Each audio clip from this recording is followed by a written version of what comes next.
Matthew 24.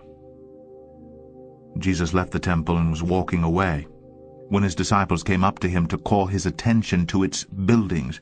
"Do you see all these things?" he asked. "I tell you the truth. Not one stone here will be left on another. Every one will be thrown down."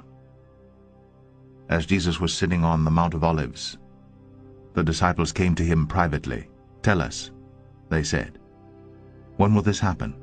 And what will be the sign of your coming and of the end of the age?" Jesus answered, "Watch out that no one deceives you. For many will come in my name, claiming, 'I am the Christ,' and will deceive many. You will hear of wars and rumors of wars, but see to it that you are not alarmed. Such things must happen, but the end is still to come. Nation will rise against nation, and kingdom against kingdom. There will be famines and earthquakes in various places. All these are the beginning of birth pains. Then you will be handed over to be persecuted and put to death, and you will be hated by all nations because of me.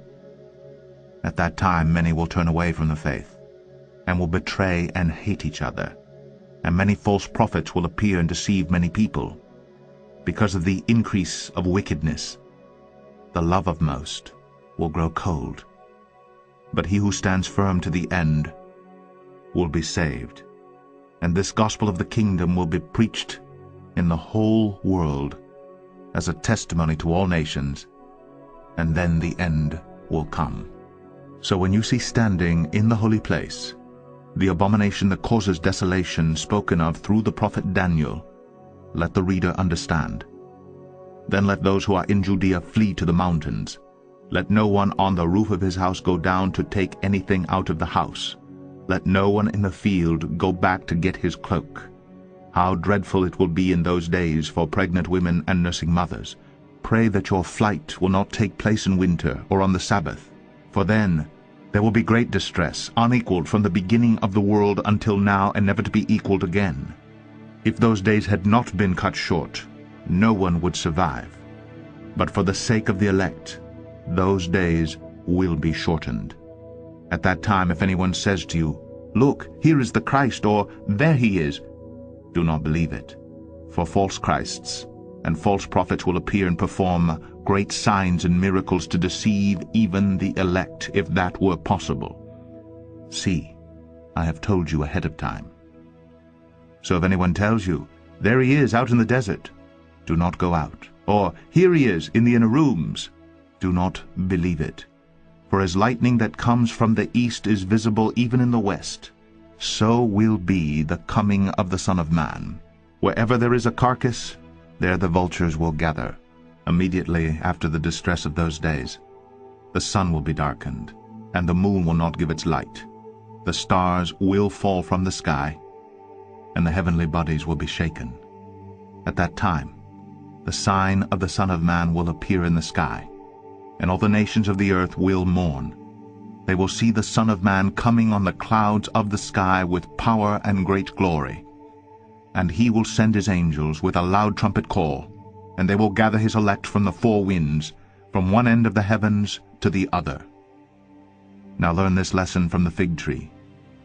As soon as its twigs get tender and its leaves come out, you know that summer is near. Even so, when you see all these things, you know that it is near, right at the door. I tell you the truth. This generation will certainly not pass away until all these things have happened. Heaven and earth will pass away, but my words will never pass away. No one knows about that day or hour, not even the angels in heaven nor the Son, but only the Father. As it was in the days of Noah, so it will be at the coming of the Son of Man. For in the days before the flood, people were eating and drinking, marrying and giving in marriage, up to the day Noah entered the ark. And they knew nothing about what would happen until the flood came and took them all away. That is how it will be at the coming of the Son of Man. 2 men will be in the field, one will be taken and the other left. 2 women will be grinding with a handmill, one will be taken and the other left. Therefore keep watch, because you do not know on what day your Lord will come. But understand this: if the owner of the house had known at what time of night the thief was coming, he would have kept watch and would not have let his house be broken into. So you also must be ready, because the Son of Man will come at an hour when you do not expect him. Who then is the faithful and wise servant whom the master has put in charge of the servants in his household to give them their food at the proper time? It will be good for that servant whose master finds him doing so when he returns. I tell you the truth, he will put him in charge of all his possessions. But suppose that servant is wicked and says to himself, "My master is staying away a long time," and he then begins to beat his fellow servants and to eat and drink with drunkards. The master of that servant will come on a day when he does not expect him, and in an hour he is not aware of. He will cut him to pieces and assign him a place with the hypocrites, where there will be weeping and gnashing of teeth.